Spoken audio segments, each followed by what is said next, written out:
The Kansas wind carried the scent of dry grass and distant rain as Jesse McAllister stood before the wooden cross that marked his wife's grave.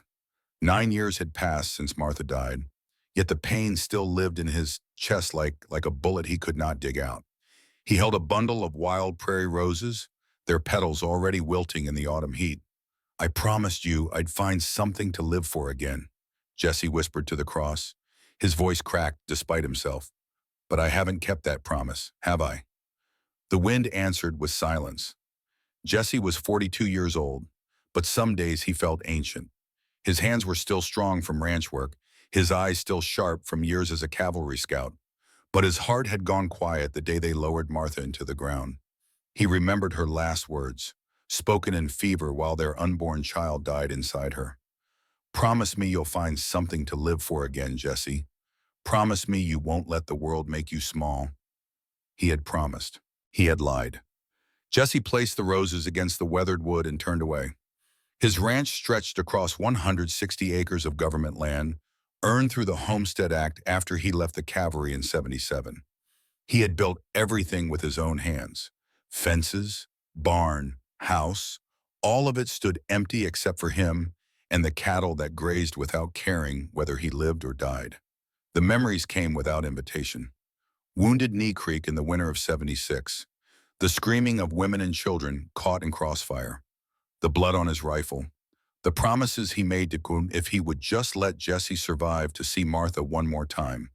God had let him survive. Then God had taken Martha anyway, along with the son Jesse never got to hold. Some debts could never be repaid. The sun hung low as Jesse rode his horse along the fence line, checking for breaks.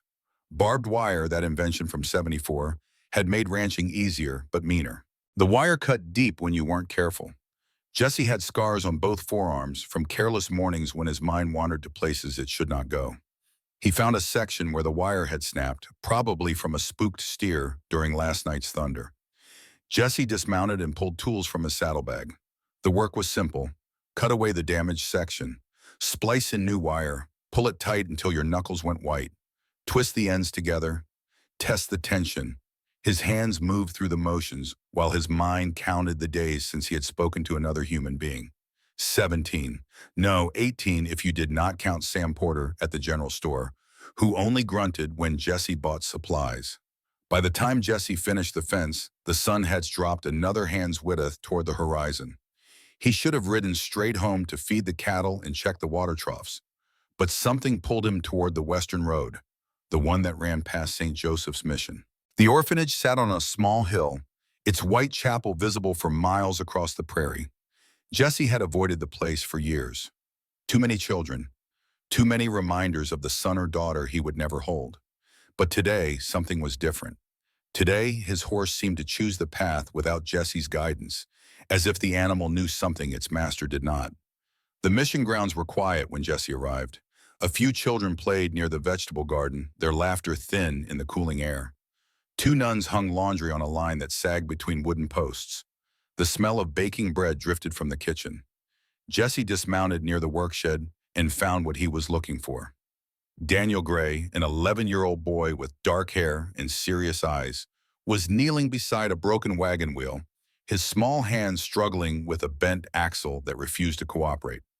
"Mr. McAllister," Danny said, looking up with surprise. The boy's face was smudged with grease and frustration. "I didn't expect to see you here." "Saw you fighting with that wheel from the road," Jesse said. He crouched down, his knees protesting with the familiar ache of age and old injuries. "Father Gabriel told you I could help with this kind of thing?" Danny nodded eagerly. "He said you were the best scout in the whole territory, said you could track a ghost across solid rock and fix anything that was broken." Jesse almost smiled. Gabriel Ortiz was a good man, a Mexican priest who had dedicated his entire life to these orphans after losing his own family to cholera. The father had a gift for seeing potential in broken things. "Well, the father exaggerates, but I know my way around a wheel. Hand me that wrench." For the next 20 minutes, Jesse showed Danny how to straighten the bent axle using leverage and patience instead of brute force. The boy learned fast, his hands mimicking Jesse's movements with surprising accuracy. Jesse found himself explaining more than he intended. The physics of the wheel, The stress points where metal wanted to bend. The way heat could make stubborn iron cooperative if you applied it correctly and waited for the right moment.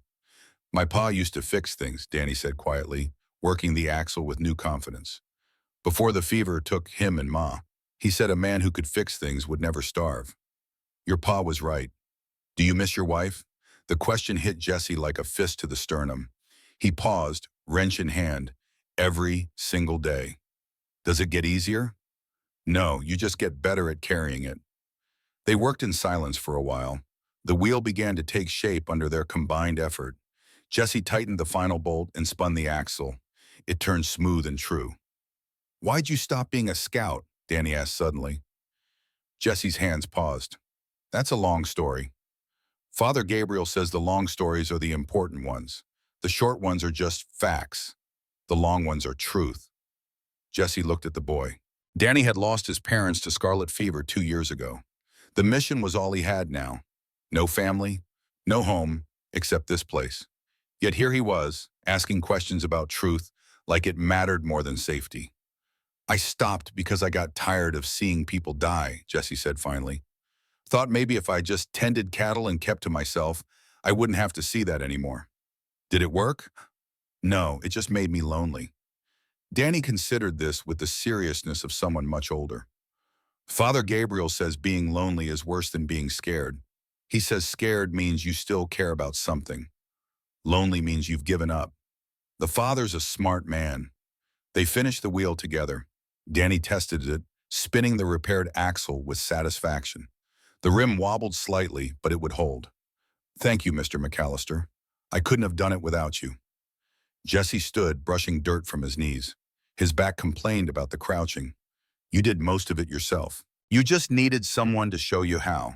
That's all teaching is, showing someone they already have what they need inside them. As Jesse mounted his horse, Danny called out, Will you come back to teach me more things?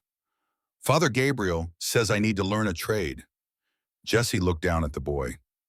Something shifted in his chest, a feeling he had not experienced in 9 years. The feeling of being needed, the feeling of mattering to someone. Maybe, he said. We'll see. He rode away before the feeling could take root and grow into something he might have to nurture. The sun had nearly set when Jesse heard the church bell.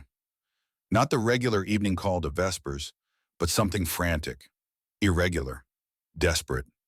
The sound came from St. Joseph's Mission, and it rang wrong in a way Jesse could feel in his bones. He turned his horse and drove his heels in hard. The mission appeared over the rise, and Jesse's blood went cold. Sister Catherine Brennan hung upside down from the thick branch of a cottonwood tree, her ankles bound with rough rope. Her wrists were tied behind her back. Her nun's habit had fallen to her shoulders, revealing a simple white undergarment soaked with sweat and blood. Dirt clung to her exposed skin.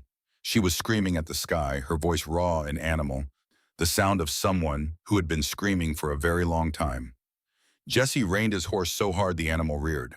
For 2 full heartbeats, he could not move, could not think, could not process the obscenity of what he was seeing.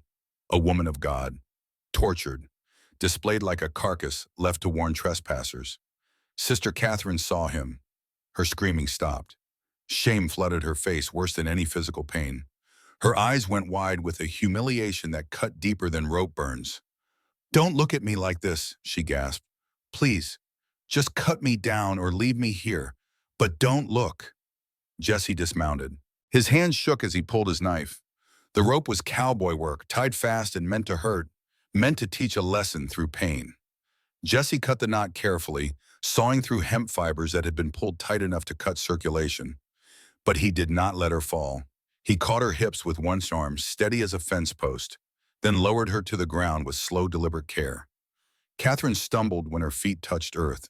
She grabbed at her fallen habit and yanked it down, trying to cover herself. Her face burned with humiliation. Her hands trembled. Behind her, deep hoof prints and dragged grass showed signs of a struggle. Someone had played with her out here. Someone had taken their time making her suffer. On the ground near the tree, Jesse saw something that made his jaw tighten. A rosary, broken. The beads scattered in the dirt like tears. This was not just cruelty. This was desecration. Jesse turned his back to give her privacy while she straightened her clothing. His jaw was so tight he thought his teeth might crack. "Who did this to you?" Before Catherine could answer, a shadow moved between the trees. Marshal Raymond Calhoun stepped into the clearing, his deputy star flashing in the dying light. He was a lean man in his mid-30s, with a smile that looked like it had been carved into his face with a dull blade. Behind him came Silas Crow, a hard-faced gunman with a rifle resting on his shoulder like it weighed nothing. Deputy Hank Morrison followed, looking everywhere except at Catherine. "Well, well," Calhoun said, his voice smooth as snake oil. "Jesse McAllister, haven't seen you in town for months. You picking up strays now?" Jesse positioned himself between Calhoun and Catherine. His hand drifted toward his gun without conscious thought. "What's going on here, Marshal?" Calhoun held up a folded paper with exaggerated formality. "Got a warrant here. Sister Catherine Brennan is under arrest for theft. $8,000 stolen from the church fund. That's a serious crime, even for a woman of the cloth." Catherine made a sound that was half laugh, half sob. "That's a lie. I was carrying the orphanage donation to Wichita when his men ambushed me on the road. They took the money and tried to kill me." Jesse kept his eyes on Calhoun. "Let me see that warrant."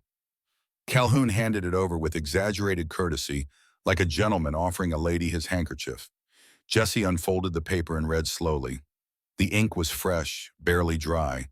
The signature looked like a drunk man had signed it while riding a horse. The date was wrong by 3 days, placing the alleged theft before Catherine had even left the mission. This was not a legal document. This was a prop, a justification for murder dressed up in official language. "Funny thing about lawful arrests," Jesse said quietly, his voice carrying the kind of calm that preceded violence. "They don't usually start with a woman tied upside down in a tree. They don't usually involve torture." Calhoun's smile widened. "She resisted, ran from justice. I had to teach her a lesson about cooperation. Sometimes women need a firm hand to understand their situation." Catherine's voice cut through the clearing like broken glass. "He's lying. 3 days ago, I witnessed him murder Father Gabriel, shot him in the confessional booth. I heard everything from the choir loft.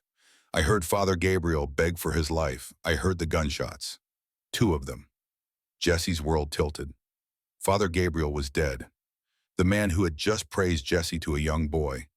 The man who had kept the mission running through drought and disease and a fever epidemic that killed half the county. The man who saw potential in broken things. Dead. "That's a serious accusation," Jesse said. His hand drifted closer to his gun. "Murder of a priest. That's a hanging offense." Calhoun noticed the movement. His smile never wavered. "Careful, McAllister. You put hands on a lawman, that's prison time. Maybe worse. I'd hate to see a war hero end up on the wrong end of a rope." Before Jesse could respond, a small figure burst from the bushes. Danny Gray ran into the clearing, his face pale with terror, his clothes torn and dirty. "Mr. McAllister, don't let them take her. I saw everything. I saw what really happened." The world went very still. Danny's words tumbled out in a rush. "I was in the basement 3 days ago, organizing the winter stores. I heard a gunshot upstairs. Loud. Like thunder inside the church. I went to the choir loft to see what happened, and I saw Marshal Calhoun standing over Father Gabriel's body in the confessional. There was blood everywhere. On the walls, on the floor. Everywhere. The marshal looked up and saw me. He chased me through the church, but I hid in the old well behind the garden. I've been hiding there for 3 days, drinking rainwater and eating vegetables from the garden at night." Calhoun's smile vanished like water thrown on fire. His hand moved toward his gun. "Boy's confused, probably traumatized by the father's suicide. Poor kid found the body and his mind broke. It happens." "It wasn't suicide," Danny shouted, his voice breaking with emotion. "I saw you. You shot him twice. Once in the chest and once in the head. And you laughed. You laughed while he died." Jesse's mind raced. If what Danny said was true, then Calhoun was not here to arrest anyone. He was here to eliminate witnesses. Catherine had seen or heard something she should not have. And now Danny had just painted a target on his own back by speaking the truth. Silas Crow shifted his stance. The rifle moved from his shoulder to a ready position. Deputy Morrison's hand drifted toward his sidearm. Jesse saw the play unfolding. 3 armed men against 1. Catherine, unarmed. Danny, just a boy. The numbers were bad. The situation was worse. Why? Jesse asked, looking at Calhoun. His voice was steady despite the adrenaline flooding his system. Why kill a priest? What could Father Gabriel possibly have that was worth murder? Catherine answered instead, her voice gaining strength. Because Father Gabriel discovered what the marshal was hiding. Stolen gold. 400 bars from an army supply train. Buried under the church basement. Each bar worth $125. 50,000 total. Father Gabriel found the gold when he was repairing the foundation. He confronted Calhoun about it. That's when Calhoun killed him. Jesse did the math. $50,000 was enough to buy a small town, enough to retire on, enough to kill for, enough to destroy anyone who stood in the way. Calhoun's face went cold. The pleasant mask dropped away, revealing something cruel underneath. You're making this complicated, McAllister. I gave you a chance to walk away. You could have ridden past, kept your mouth shut, gone back to your lonely ranch in your dead wife's grave. But no, you had to play hero. Jesse felt something shift inside him. A door opening, a sleeping thing waking up.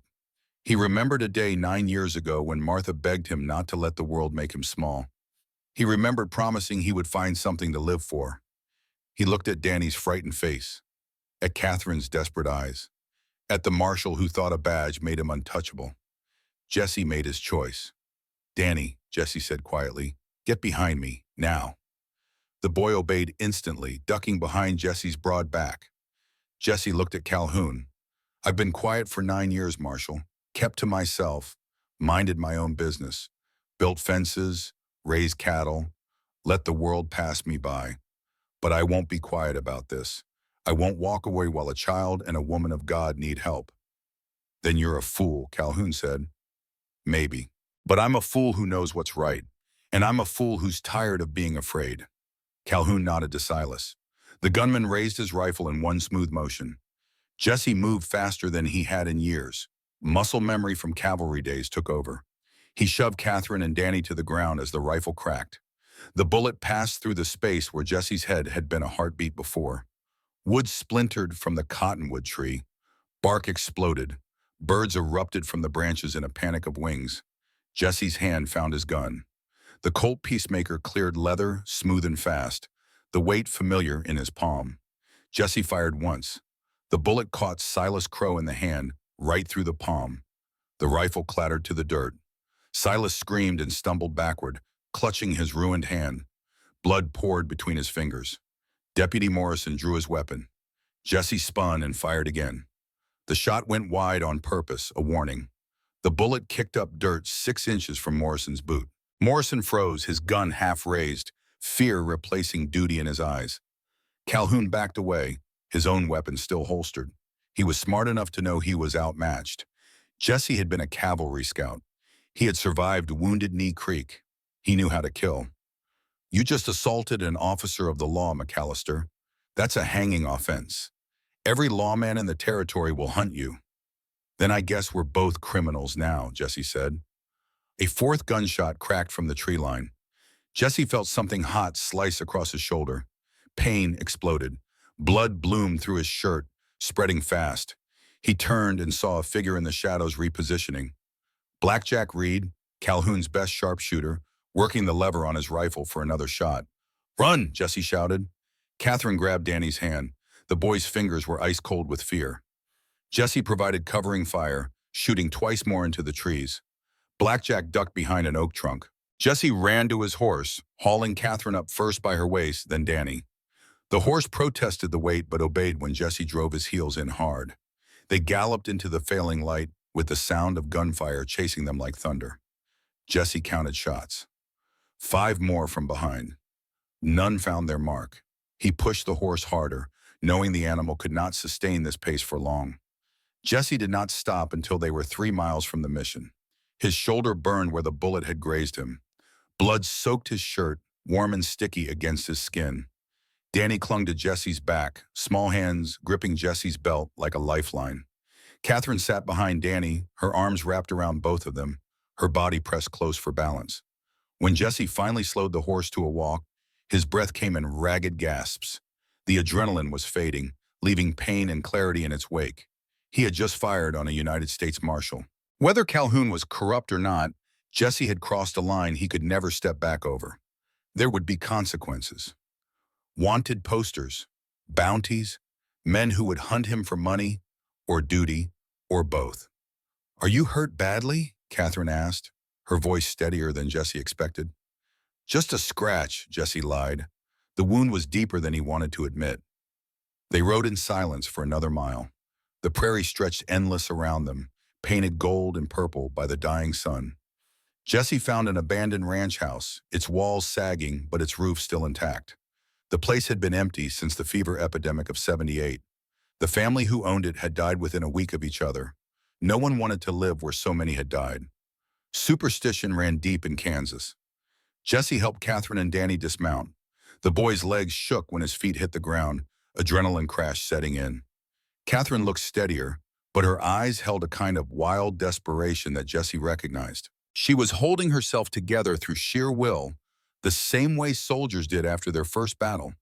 Inside the ranch house, Jesse found an old lantern half full of oil and coaxed it to life.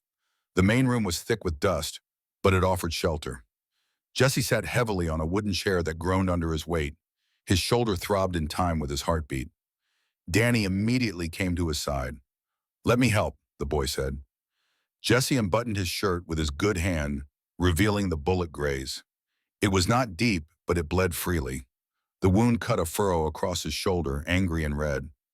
Danny tore strips from an old curtain and began cleaning the wound with surprising competence, his small hands gentle but sure. "Father Gabriel taught me," Danny explained, focusing on his work. "He said everyone at the mission should know basic medicine. You never know when someone will need help, and there's no doctor." Jesse winced as Danny pressed cloth to the wound. "The father was a good teacher. He taught you well." Catherine knelt beside them. She took Jesse's hand without asking permission and examined his calloused palm, reading the lines like a book. "Thank you," she whispered, "for not leaving us. Most men would have. Most men see trouble and they keep riding. They tell themselves it's not their business. That getting involved will only bring pain." Jesse met her eyes. They were green, he noticed for the first time. Green like new grass after spring rain. "Why would I leave you?" "Because it's easier. Because it's safer. Because you don't owe us anything." Jesse thought about Martha's grave, about the 9 years he had spent hiding from life, about the promise he made and never kept, about Danny's question earlier. Does it get easier? No, you just get better at carrying it. "Because I made a promise to someone once," Jesse said, "and I think maybe I'm finally ready to keep it." Danny finished wrapping the wound with strips of cloth tied tight. "Mr. McAllister, what are we going to do? Marshal Calhoun will come after us. He has men, guns. The whole town thinks he's legitimate." "I know. He'll kill us if he catches us." "I know that too." Catherine stood and walked to the window. The last light of day painted her profile in amber and shadow. "Father Gabriel kept a journal," she said, her voice distant. "He documented everything. Every meeting with Calhoun's gang. Every detail about the stolen gold. The Army train robbery 6 months ago. Names, dates, amounts. Everything a judge would need to convict them all." Jesse felt hope stir for the first time. "Where is it?" Catherine reached into a hidden pocket in her habit and withdrew a small leather-bound book. The cover was worn smooth by handling, the pages yellowed with age and use. "I found it hidden in the altar after Father Gabriel died. It was wrapped in oilcloth and sealed with wax. He knew Calhoun would kill him. He wanted to leave evidence behind. He wanted the truth to survive, even if he didn't." Jesse took the journal carefully, as if it might dissolve in his hands.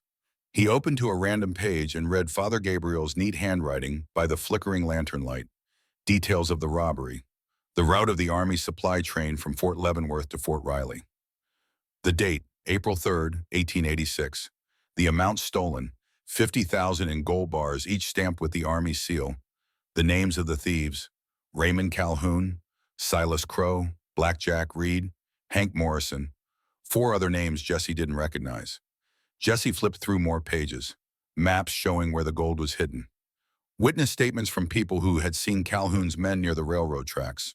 Financial records showing how Calhoun had been laundering small amounts of gold through the church. Father Gabriel had been thorough, meticulous. This was not just a journal. This was a legal case built over months. "This is enough to hang them all," Jesse said, his voice rough with emotion. "This is ironclad evidence. If we can get it to someone who matters," Catherine said, "someone with the authority to act on it. Judge Thomas Whitmore. He's in Dodge City, federal judge. He can override Calhoun's authority." Jesse knew Thomas Whitmore. They had served together in the cavalry during the Indian Wars of '76 and '77. Tom had saved Jesse's life once during a Cheyenne ambush near the Powder River. An arrow had caught Jesse in the thigh, and Tom had carried him 3 miles back to camp, while hostiles harried them the whole way. Jesse had returned the favor at Wounded Knee Creek, pulling Tom out of the line of fire when the shooting started. If anyone would believe this journal, it was Tom. If anyone had the courage to stand up to a corrupt marshal, it was Tom. "Dodge City is 80 miles east," Jesse said, calculating distances in his head. 2 days hard riding on fresh horses, maybe 3 with Calhoun hunting us, and we only have 1 horse. Danny looked between them, his young face tight with worry. "Are we going to make it?" Jesse wanted to lie, to tell the boy everything would be fine. That good always triumphed over evil. That justice always won in the end. But he remembered what Martha taught him during her final days. Lies to children were just another kind of cruelty. They deserved truth, even when truth was hard. "I don't know, Danny, but I know we have to try. Because if we don't, Father Gabriel died for nothing, and I won't let that happen." Catherine returned to sit beside them on the dusty floor. She arranged her habit carefully, modest even in this desperate situation. "Jesse, why are you doing this? You don't know me. You don't owe Danny anything. You could have ridden past the mission and kept your life simple, safe, quiet." Jesse was quiet for a long moment. Outside, nightbirds began their songs. The wind rattled the loose boards of the ranch house. Somewhere in the distance, a coyote howled. "9 years ago, my wife died," he said finally, the words coming hard. "She was pregnant with our first child. A boy," the midwife said, though he never drew breath. "Martha made me promise in her last moments that I would find something to live for again, that I wouldn't let grief make me small, that I would keep caring about the world even when the world seemed cruel." He paused, looking at his calloused hands, hands that had built fences and fixed wheels and fired weapons, hands that had held his dying wife. "But I didn't keep that promise. I just existed, went through motions, built fences to keep the world out instead of to protect anything worth keeping. Raised cattle because they didn't ask questions or need emotional connection. Let the days pass like water through my hands, not caring if I drowned." He looked at Danny, then at Catherine. "But today, when I saw you tied to that tree, something woke up inside me. Something I thought was dead and buried with Martha. And when Danny ran out of those bushes, risking his life to tell the truth, I realized I've been a coward.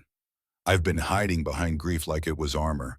But grief isn't armor, it's just weight. And I'm tired of carrying it alone." Catherine's eyes glistened in the lantern light. "What if we don't survive this? What if Calhoun catches us and kills us all? Then at least I'll die trying to do something that matters. At least I'll die standing up instead of hiding. At least Martha's last wish for me won't have been completely wasted." Danny moved closer to Jesse.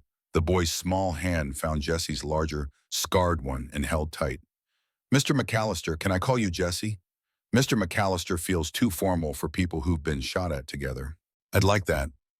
Jesse, do you think Father Gabriel is proud of us? For running? For not giving up?" Jesse squeezed the boy's hand. It felt small and fragile in his grip. "I think Father Gabriel is exactly why we can't give up. He died protecting the truth. The least we can do is make sure people hear it. Make sure his death meant something." They sat together in the darkness, 3 souls bound by circumstance and choice. Outside, the prairie stretched infinite and indifferent. Somewhere out there, Calhoun was gathering his men, organizing a hunt, putting prices on their heads. Somewhere out there, a reckoning was coming that would test everything Jesse thought he knew about courage and sacrifice. But for now, in this abandoned house haunted by the ghosts of a fever epidemic, they had each other. They had hope. They had a journal full of truth that men had killed to suppress. And Jesse McAllister, for the first time in 9 years, had something to live for. Something worth fighting for. Something worth dying for if it came to that. "We need a plan," Catherine said, ever practical despite their circumstances. "We can't just ride blindly toward Dodge City. Calhoun knows that's where we'll go. He'll set up ambushes. He'll send riders ahead to warn his allies." Jesse nodded. "You're right. We need to be smart about this. We need to think like Calhoun thinks." "What would you do if you were him?" Danny asked. Jesse considered. "I'd send my fastest rider to Dodge City with orders to kill Judge Whitmore before we arrive. I'd set up ambushes at every water stop between here and there. I'd burn down any barn or ranch house where we might take shelter. I'd make the entire journey so dangerous that we'd have no choice but to turn back or die trying." "Cheerful," Catherine said dryly. "Realistic," Jesse corrected. "Calhoun didn't steal 50,000 in Army gold by being stupid. He's smart, ruthless, connected. We have to assume he's already 3 moves ahead of us." "Then how do we win?" Danny asked. Jesse looked at the journal in his hands. "We don't try to outrun him. We outsmart him. We do what he won't expect." "Which is?" "We don't go to Dodge City. Not directly. We go south first, toward Wichita. Make it look like we're running for the territorial border. Let Calhoun chase us in the wrong direction. Then we double back, cut north, and approach Dodge City from the west, where he won't expect us." Catherine frowned. "That adds 2 days to the journey, maybe 3. We'll be exposed that much longer." "But we'll be alive," Jesse said. "And alive with evidence is better than dead with principles." "Father Gabriel would say, principles matter more than survival." "Father Gabriel is dead," Jesse said bluntly, "and I don't intend for us to join him. Not if I can help it." They planned through the night. Jesse sketched a rough map in the dust on the floor, marking water sources and safe houses. He knew this country, had scouted every mile of it during his cavalry days, knew which ranchers could be trusted and which would sell them out for a silver dollar. Catherine told them more about what she had witnessed. The sound of Father Gabriel pleading for his life. The cold way Calhoun had executed him. The systematic way Calhoun's men had searched the church afterward, looking for the journal they never found. Danny shared his own story. 3 days hiding in a well, drinking rainwater, eating raw vegetables, watching through a crack as Calhoun's men searched for him.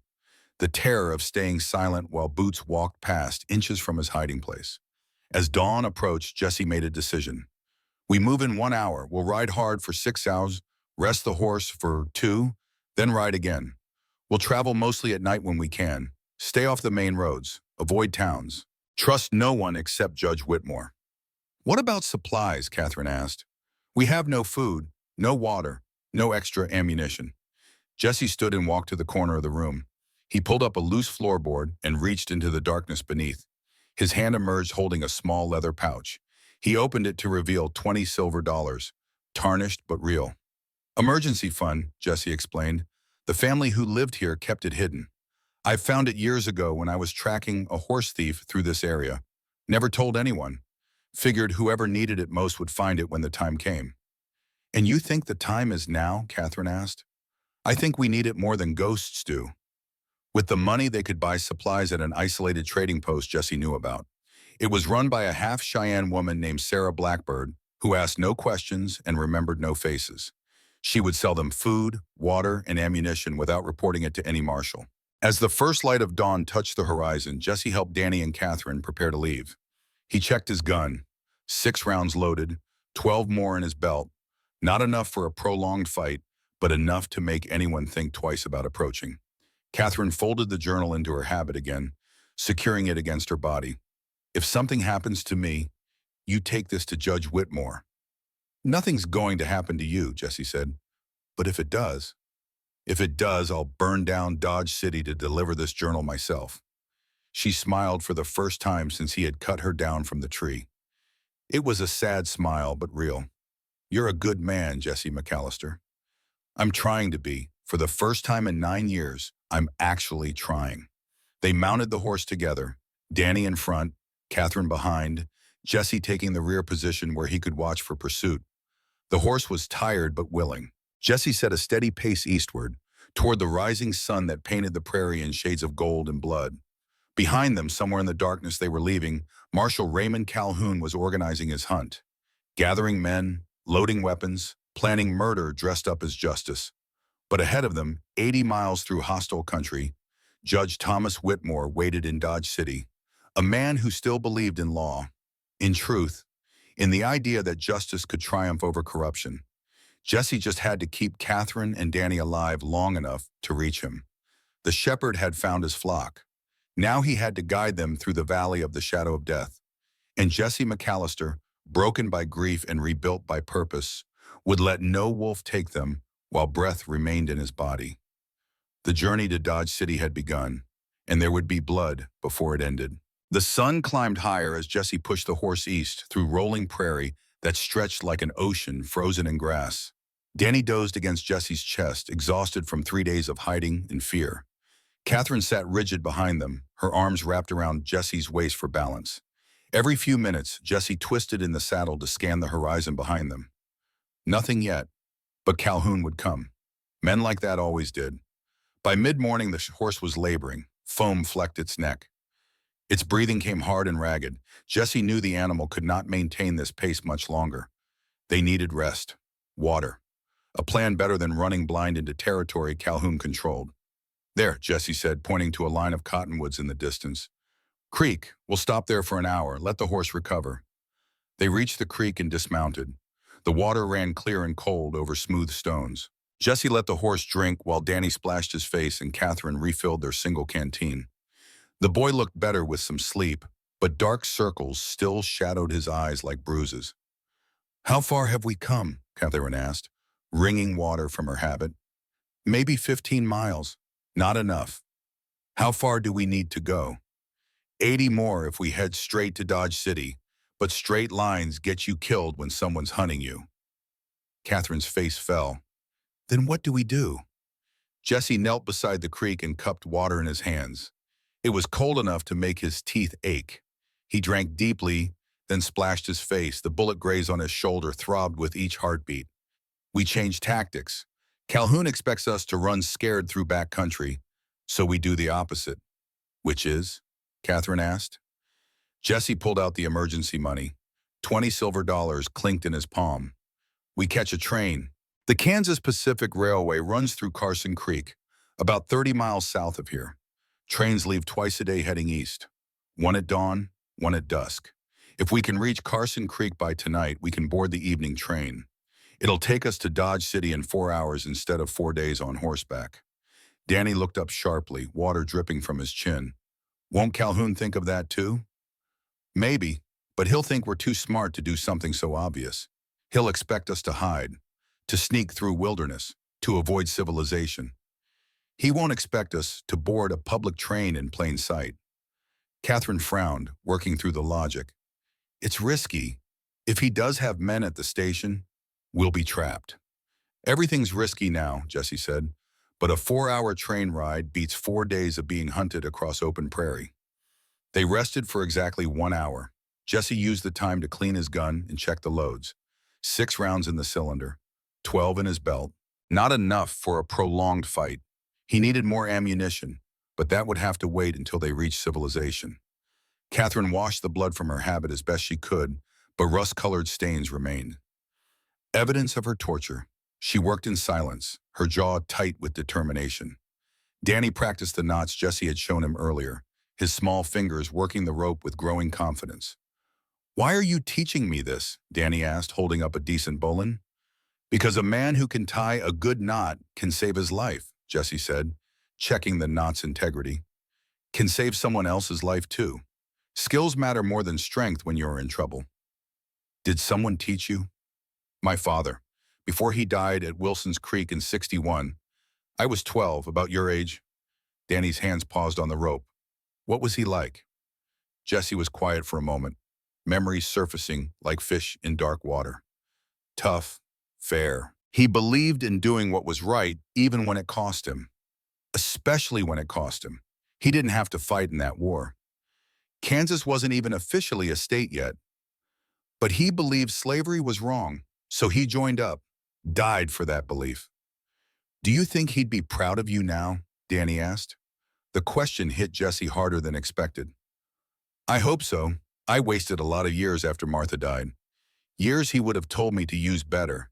But maybe this, right now, trying to protect you and Catherine, maybe this is what he'd want me doing. They mounted again and rode south. The land began to change. More trees, rolling hills instead of flat prairie. Signs of civilization appeared like scars on the landscape. A burned-out homestead, victim of some long-ago drought or dispute. A fence line marking claimed territory. A road rutted by wagon wheels, evidence of commerce and connection. Jesse kept them off the road, moving parallel through scrub oak and tall grass. Harder on the horse, but safer. Less chance of running into Calhoun's men or bounty hunters who might have already heard about rewards. By afternoon, Danny grew restless in the saddle. The initial terror had faded, replaced by the boredom of travel. Jesse, can I ask you something? Sure. Why did you really stop being a scout? You said you got tired of seeing people die, but there's more to it, isn't there? I can tell by the way you don't talk about the war. Jesse was silent for a long time. Catherine waited, not pushing, letting him decide whether to answer. Finally, Jesse spoke, his voice low and rough. Wounded Knee Creek, winter of '76. We were chasing a band of Mini-Conjou Lakota who'd left the reservation. They were starving, just trying to find food for their families. Game was scarce that year. The reservation rations were late, like they always were, but the army called it an uprising, called it rebellion. He paused. The memory came with smells and sounds that never fully left him. Gunpowder, screaming, the wet sound of bullets hitting flesh. We caught up to them at a creek crossing. Maybe 200 people, women, children, old men, a few warriors, but not many. Our commander ordered us to disarm them. Things went wrong. Someone fired a shot. I still don't know who. Could have been us. Could have been them. Doesn't matter. Then everyone was firing. Jesse's hands tightened on the reins. It was chaos, slaughter. I was 23 years old and I'd been in the cavalry for 4 years, but I'd never seen anything like that. Women were trying to shield children with their own bodies. Old men were fighting with knives against rifles because they had nothing else. And we just kept shooting, following orders, doing our duty. You killed people, Danny said quietly. Not an accusation, a statement. I killed people who were trying to kill me, Jesse said. But yes, some of them were civilians. A woman came at me with a hatchet because I just shot her husband. She was screaming in Lakota. I didn't understand the words, but I understood the grief. I shot her too. Had to. She would have killed me, but that doesn't make it right. Catherine's arms tightened around his waist, a gesture of comfort or solidarity or shared pain. When it was over, Jesse continued, I stood in that creek and the water ran red. Actually red. I'd heard the expression before but never understood it. The water was crimson with blood, bodies everywhere, children, babies, old women. We'd killed maybe 150 people, lost 11 of our own. They called it a victory. But you didn't, Danny said. I called it what it was. Murder dressed up in uniform. I made a promise to God that day. If he let me survive, if he let me make it home to Martha, I'd never raise a weapon in anger again. I'd never kill for politics or land or because someone with more rank told me to.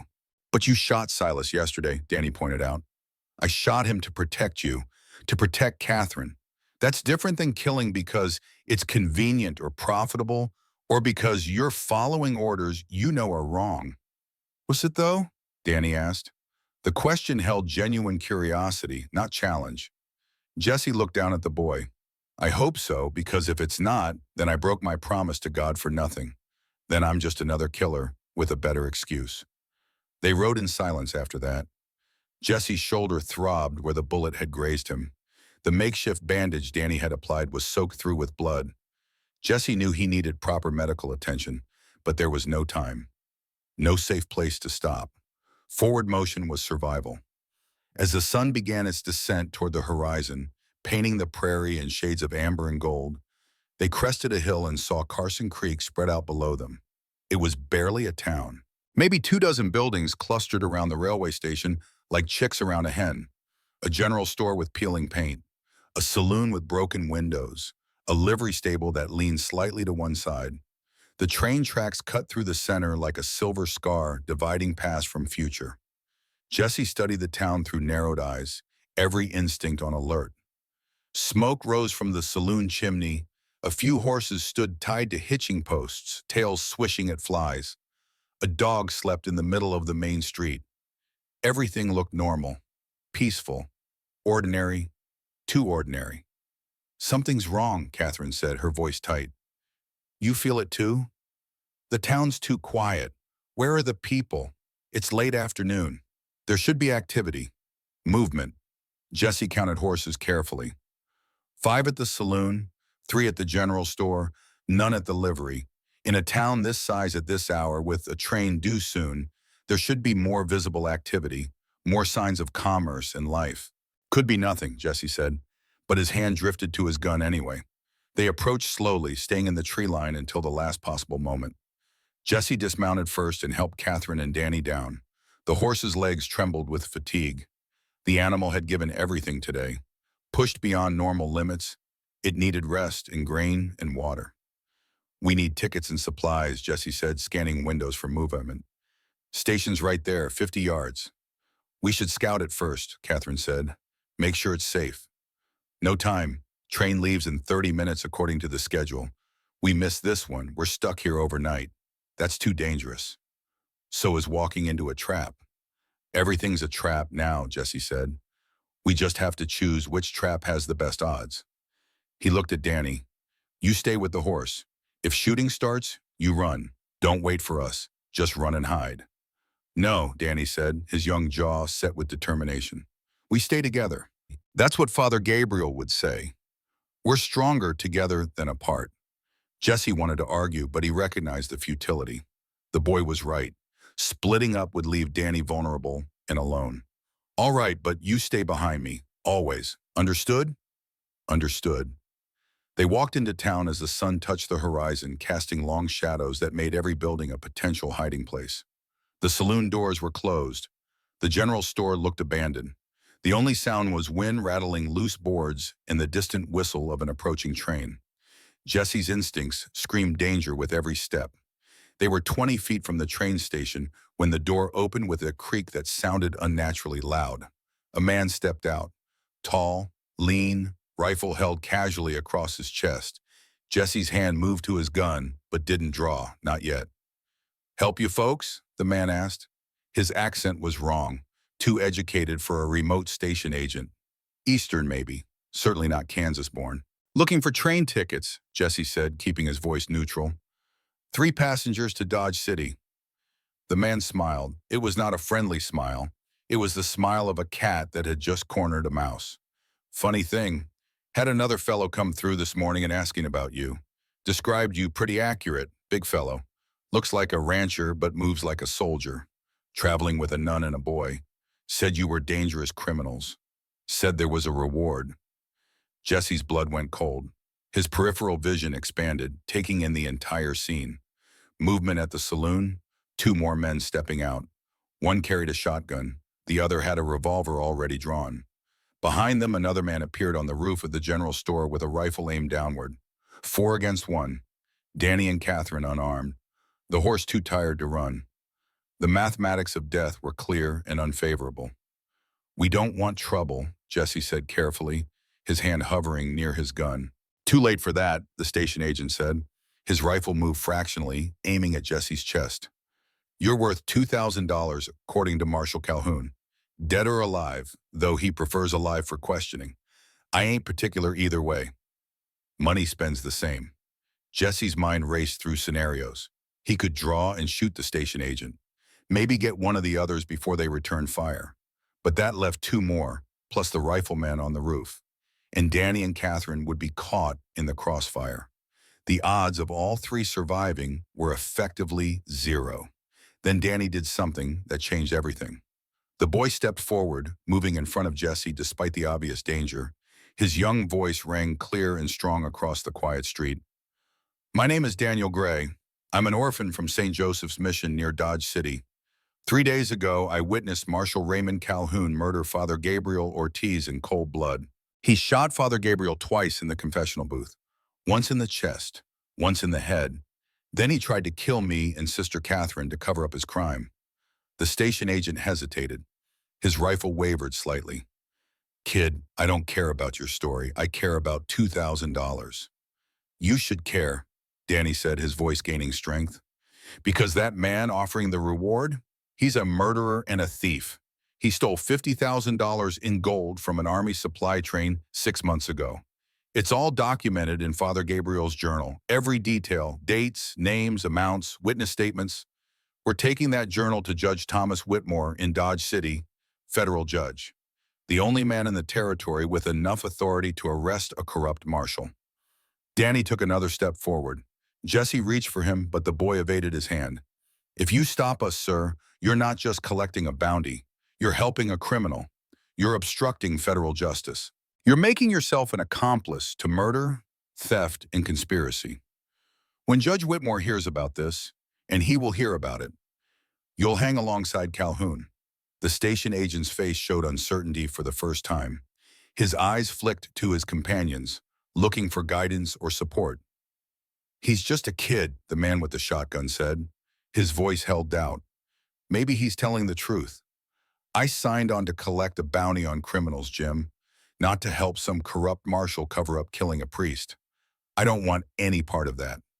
Shut up, Carl, the station agent said, but his conviction was cracking. Catherine stepped forward to stand beside Danny, her posture straight despite her torn and blood-stained habit. I'm Sister Catherine Brennan of the Sisters of Charity. I took vows before God to speak truth and protect the innocent. Everything this boy said is completely accurate. Marshal Calhoun murdered Father Gabriel Ortiz. He tortured me. He's trying to kill us to prevent testimony. If you have any decency, any respect for the law or for God, you'll let us pass. Jesse added his voice to theirs, keeping his tone measured and reasonable. You want $2,000? Fine. But think about what happens afterward. Think about testifying in federal court. Think about explaining to Judge Whitmore why you stopped witnesses from reaching him. Think about the charges: obstruction of justice, accessory after the fact, conspiracy. The money won't spend well in a federal prison. And trust me, Calhoun won't protect you when things go bad. Men like him only care about themselves.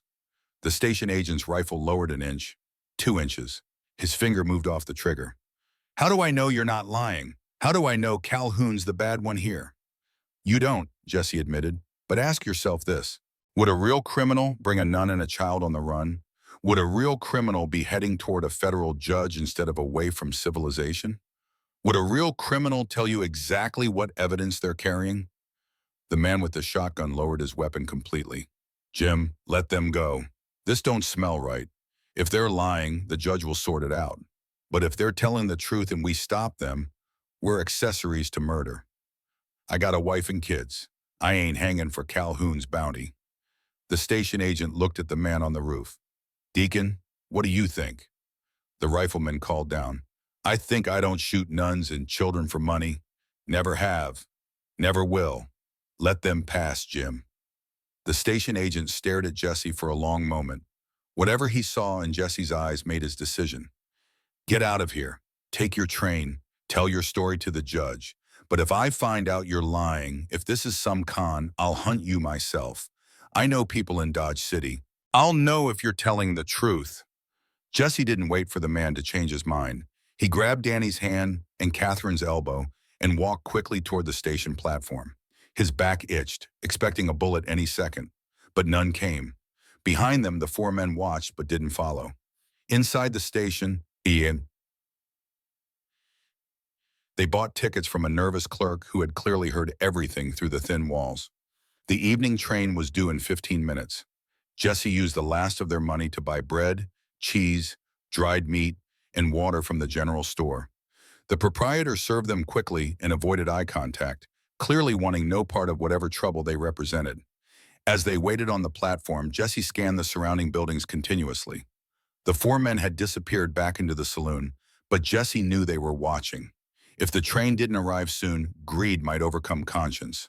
$2,000 was more money than most men in a town like this would see in 5 years. Danny sat on a wooden bench, his legs swinging. Despite the danger they'd just faced, the boy looked almost excited. Jesse, I was really scared back there. My heart was beating so fast I thought everyone could hear it. You didn't show it, Jesse said, sitting beside him. You spoke up like a man, like someone who understands that truth is worth risking everything for. Father Gabriel always said courage isn't about not being scared. It's about doing what's right even when you are already scared. He said fear is natural. Cowardice is a choice. The father was a wise man, Jesse said, and you honored his memory today. The train whistle sounded in the distance, a lonesome wail across the prairie. Jesse felt relief flood through him like cool water. The Kansas Pacific locomotive appeared around a bend, pulling 6 passenger cars and 2 freight cars. Black smoke poured from its stack.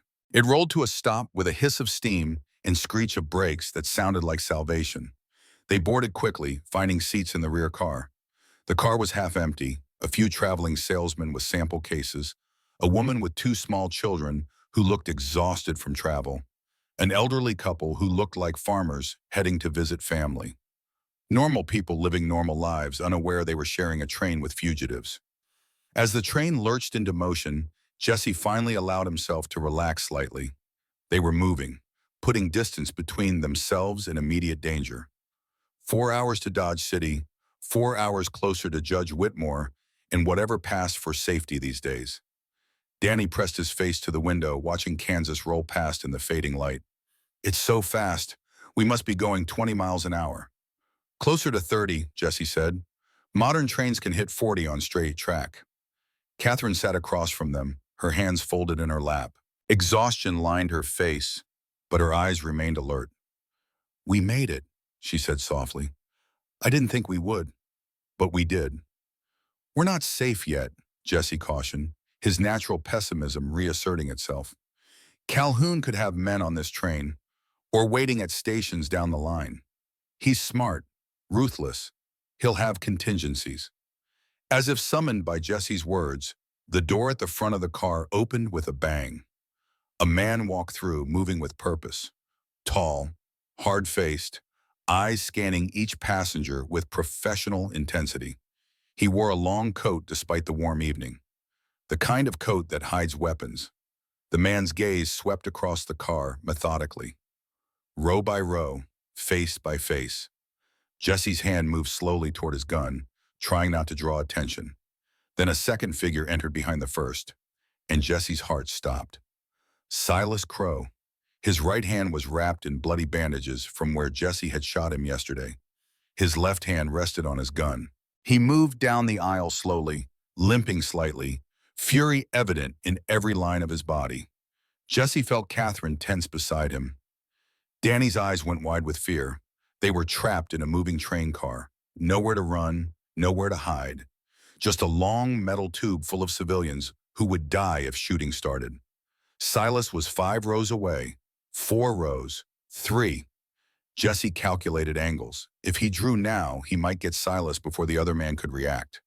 But there might be more, and the civilians would panic, and Danny was right there in the line of fire. 2 rows away, Jesse's hand closed around his gun grip. 1 row, Silas stopped beside their seats, his eyes locked on Jesse with recognition and hatred. His hand moved toward his gun, fingers spreading to grip the handle. Catherine moved faster than Jesse thought possible. She pulled a small knife from her habit, the kind used for cutting bread at the mission, and pressed it against Silas's side hard enough to dimple fabric. Don't, she said quietly, her voice pure ice. I've already watched one good man die because of you. I won't hesitate to send you to hell where you belong. Silas froze, his eyes widened with genuine surprise. He looked down at the small blade pressing against his ribs, then up at Catherine's face. Whatever he saw there made him believe her threat. You wouldn't. You're a nun. I'm a woman of God, Catherine said. Her voice never rose above a conversational tone, but steel ran through every word. But I'm also my father's daughter. He taught me how to use a blade before I took my vows. He taught me that sometimes protecting the innocent requires getting your hands dirty. Try me, Mr. Crow, please. I'd welcome the excuse. Jesse stood slowly, positioning himself between Silas and Danny. His gun came out smooth and fast, pressing against Silas's stomach where other passengers couldn't see it. How many more of you are on this train? Silas said nothing, his jaw clenched tight. Catherine pressed the knife harder. A red spot appeared on Silas's shirt. Answer him. Now. 3 more, Silas hissed through gritted teeth. 1 in this car, 2 in the forward cars. Call them off, Jesse said quietly. Or what? You'll shoot me in a crowded train? You don't have the stomach for that, McAllister. I've read your file. War hero, cavalry scout. But you left the service because you couldn't handle the killing anymore. You're soft. Jesse's eyes went flat and dead. You're confusing being tired of killing with being incapable of it. I'm tired of a lot of things, Crow, but I'll kill you and every man you brought without losing a minute of sleep if it means protecting these people. Test me if you want, but understand that you're one bad decision away from dying on this train floor. Silas looked at Jesse's eyes and saw something that made him believe. Even if I call them off, Calhoun will find you in Dodge City. He owns that town. Judges, lawyers, businessmen, half the police force. Your federal judge won't help you. Judge Whitmore's just one man. Calhoun has an army. Then we'll deal with that when we get there, Jesse said. Right now, you're going to walk to the rear platform with me. Nice and slow. Keep your hands where I can see them. Jesse grabbed Silas's collar and marched him toward the rear of the car. Catherine and Danny followed close behind. Other passengers watched with confusion, but nobody intervened. Most people had enough sense to stay out of other folks' trouble. They reached the platform between cars. Wind whipped around them, warm and smelling of coal smoke. The train rattled over tracks at 30 miles per hour. Jesse held his gun pointed at Silas's chest, while Catherine kept her knife ready. You going to kill me? Silas asked. A bead of sweat ran down his temple despite the wind. Depends. You going to stop hunting us? I can't. Calhoun will kill me if I fail. He doesn't tolerate failure. He'll hunt me just like he's hunting you. Then you have a choice, Jesse said. Jump off this train and take your chances on foot. Or I put a bullet in you right now and throw your body off. Either way, you're leaving this train. Silas looked at the speeding ground below. Prairie grass and rocks blurred past. That's murder. No, that's justice. You tortured Sister Catherine. You helped murder Father Gabriel. You've been hunting a child. You made your choices. Now live with the consequences. Jump or die. You've got 3 seconds. You're bluffing. Jesse pulled back the hammer on his Colt. The click was loud even over the train noise. 1. You won't do it. 2. Silas's face went pale. He looked at Catherine, perhaps hoping for mercy from a woman of God. She stared back with eyes like winter. No mercy there. 3, Jesse said. Silas jumped. He hit the ground hard, his body tumbling through tall grass like a rag doll. Jesse watched him roll to a stop, lying motionless for a moment before slowly pushing himself up to hands and knees. Alive, injured, probably badly, but alive. That was more mercy than he deserved. Jesse turned back to the car. 3 more, he said. We need to deal with them before they realize Silas is gone. How? Catherine asked, tucking her knife back into her habit. Carefully and quietly. No shooting if we can avoid it. They moved back through the car. Jesse scanned faces again, looking for the telltale signs of professional gunmen. The tension in posture, the way eyes tracked movement, the subtle positioning that allowed quick access to weapons. There, a man near the middle of the car. Hard face, weathered hands, eyes that watched everything while pretending to read a newspaper. He glanced up as Jesse passed, and recognition flashed for just a moment. Jesse didn't give him time to react. He stumbled deliberately, falling forward and grabbing the man's shoulder for balance. In that moment of contact, Jesse pressed his gun into the man's ribs. Don't move, don't speak, just listen. The man froze. Your partner Silas just left the train, Jesse whispered. Through the door, at 30 miles per hour. You want to join him? Keep causing trouble. You want to live? You sit here quiet until we reach Dodge City. Nod if you understand. The man nodded slowly. Good choice, Jesse said. He straightened up, apologizing loudly for his clumsiness, and moved on. Two more to find. They passed through the connecting door into the next car.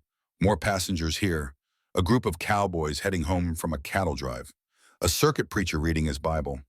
A family with 4 children who filled the car with noise and chaos. Jesse spotted them almost immediately. 2 men sitting separately but watching each other. Professional. Alert. Both had their hands resting casually near concealed weapons. Jesse couldn't risk a confrontation here. Too many civilians. Too many children. If shooting started, it would be a massacre. He leaned close to Catherine and whispered, when the train stops at the next station, we move fast. Get off first. Cross to another car. Keep moving until we're separated from them. They'll follow, Catherine whispered back. Let them. We'll deal with them outside where there are no children in the crossfire. The train began to slow 15 minutes later, pulling into a small station called Elkhorn. It was barely more than a platform and a water tower, a few passengers waiting to board, an elderly station master sweeping dust, that would never stay swept. Jesse, Catherine, and Danny were first off the car, moving quickly but not running. The 2 gunmen followed, keeping distance but staying close enough to maintain visual contact. The platform was mostly empty. The few passengers boarding moved toward the forward cars. The station master was focused on his broom and his own thoughts. Jesse waited until the gunmen were fully committed to the platform, far from the train and the civilians aboard. Then he turned and faced them directly. You boys work for Calhoun? The nearest one, a lean man with a scarred face and dead eyes, stopped 10 feet away. His partner flanked to the right. Professional positioning. They'd done this before. We do, the scarred man said. His hand hovered near his gun. And you're coming with us. Marshall wants to talk to you before you meet any federal judges. Wants to make sure you understand the situation in Dodge City. I understand it fine, Jesse said. His gun was still holstered, but his hand rested on it casually. Calhoun's corrupt. He murdered a priest. He's trying to silence witnesses. That about sum it up? That's one interpretation, the scarred man said. The marshal has a different version, and his version is backed by 30 armed men and half the power structure of Dodge City. Your version is backed by a nun and a child. Simple math, Cowboy. Math changes when you add a federal judge to the equation, Jesse said. Judge Whitmore is one old man with a gavel, the scarred man said. He's got no enforcement arm in Dodge City, no deputies he can trust. The local law answers to Calhoun. So even if the judge believes you, even if he issues warrants, who's going to serve them? Who's going to arrest a marshal backed by 30 guns? It was a good question, one Jesse had been avoiding thinking about because the answer was deeply problematic. But before he could respond, the scarred man's hand moved toward his weapon. Jesse drew faster. The Colt cleared leather in a blur of motion. He fired once. The bullet took the man in the shoulder, spinning him around. The gunman's weapon fell from nerveless fingers. He dropped to one knee, screaming and clutching the wound. The second gunman drew and fired simultaneously. His shot went wide, punching a hole in the station wall behind Jesse's head. Splinters exploded. Jesse fired again. This shot was more carefully aimed. The bullet caught the second man's center mass. He staggered backward, eyes going wide with shock, and collapsed. Danny grabbed Catherine's hand. They ran for the far end of the platform, where a few horses were tied to a hitching rail. Jesse followed, reloading as he moved. His hands worked automatically, muscle memory from thousands of hours of practice. Spent cartridges clattered on the wooden platform. Fresh rounds slid into empty chambers. Behind them, the train whistle blew urgently. Passengers screamed. The station master dove behind his broom closet. The wounded gunman tried to crawl toward his fallen weapon, but lacked the strength. Jesse reached the horses and cut one loose with his knife. A decent-looking bay that looked fast. Can you ride? He asked Catherine. I grew up on a farm. I can ride anything with 4 legs. Jesse lifted Danny onto the bay, then helped Catherine up behind the boy. He mounted his own horse, the tired animal from yesterday that had somehow survived this ordeal. We can't go back to the train. We ride hard for Dodge City. 35 miles. We can make it by midnight if we push. They galloped out of Elkhorn as the train pulled away without them, leaving 2 shotgunmen and a lot of very confused witnesses behind. Jesse knew those witnesses would talk. Word would spread. Calhoun would know they were coming overland now instead of by train. But there was no choice. Forward was the only direction left. After an hour of hard riding, Jesse suddenly turned his horse south. Catherine looked at him with confusion. Dodge City is east, not south. We can't leave those children, Jesse said. Eleanor told us where Calhoun's holding them. The warehouse by the railroad. If we don't free them now, he might use them as hostages when he learns we're coming. You're wounded, Catherine protested. We need to reach the judge. The judge can wait. Those children can't. Jesse's voice was firm. Father Gabriel died protecting people. We finish what he started. Danny nodded. We save them first. The warehouse stood dark near the tracks. 2 board guards smoked outside, rifles leaning against the wall. Jesse circled behind them, moving silent as a scout. 2 quick blows and both men dropped unconscious. Jesse took their keys. Inside, 23 frightened children huddled together. Sister Mary Vincent and Eleanor Shaw sat among them, refusing to abandon their charges despite Calhoun's threats. Sister Catherine, a child cried out. Quietly now, Catherine whispered, rushing to them. We're leaving. Jesse found a rear door. Everyone out. Now, stay together. They filed out quickly. Sister Mary Vincent counted heads. 23 children, all safe. As the last one cleared the door, Jesse smelled smoke. Flames erupted along the far wall. Calhoun had rigged the warehouse to burn. Run, Jesse shouted. They scattered as the building exploded behind them. Flames shot into the night sky. But everyone was clear. Everyone was safe. Sister Mary Vincent gripped Jesse's arm. You saved them all. It's what needed doing, Jesse said simply. They borrowed horses from a nearby stable and continued to Dodge City, now 26 strong instead of 3. The children rode double, Sister Mary Vincent and Eleanor keeping them calm. The journey was slower, harder, but they had something more valuable than speed. They had 23 witnesses to Calhoun's crimes. The ride through the remaining darkness was brutal. Jesse's shoulder wound reopened, blood soaking through his shirt. Danny fell asleep in the saddle multiple times, kept upright only by Catherine's arms around him. But they rode. Because now they weren't just bringing evidence, they were bringing the children home. But they rode, through gathering darkness, through cold wind that smelled of approaching autumn, through pain and fear and exhaustion that went bone deep. Catherine broke the silence after an hour. Jesse, what happens when we reach Dodge City? That man back there was right. Judge Whitmore is one man.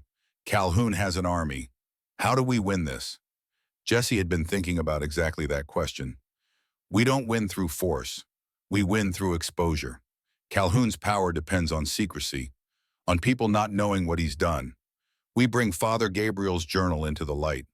We make Judge Whitmore read it publicly. We force the town to hear the truth. Once enough people know, once the truth spreads beyond Calhoun's ability to contain it, his power collapses. You're betting everything on people caring about truth, Catherine said. That's a dangerous bet. It's the only bet we have, Jesse said. Besides, I know Tom Whitmore, served with him in the cavalry. He's not the kind of man who backs down from a fight just because the odds are bad. If anyone can stand up to Calhoun, it's Tom. They rode in silence for another hour. The prairie stretched endless around them under emerging stars. Somewhere an owl called, hunting. Somewhere a coyote answered, lonely. As full darkness fell, they stopped to rest the horses briefly. Jesse's head swam with blood loss. His vision kept trying to tunnel. He needed rest, medical attention, but there was no time for either. Danny woke when they stopped. Where are we? About halfway, Jesse said. Maybe 15 miles from Dodge City. Will Judge Whitmore help us? I hope so. What if he doesn't? Jesse was quiet for a moment. Then we find another way. We don't give up. We don't let Father Gabriel's death be meaningless. Catherine dismounted and stretched her legs. She walked over to Jesse's horse and looked up at him with concern. You're losing too much blood. You need a doctor. After we reach the judge, you might not make it that far.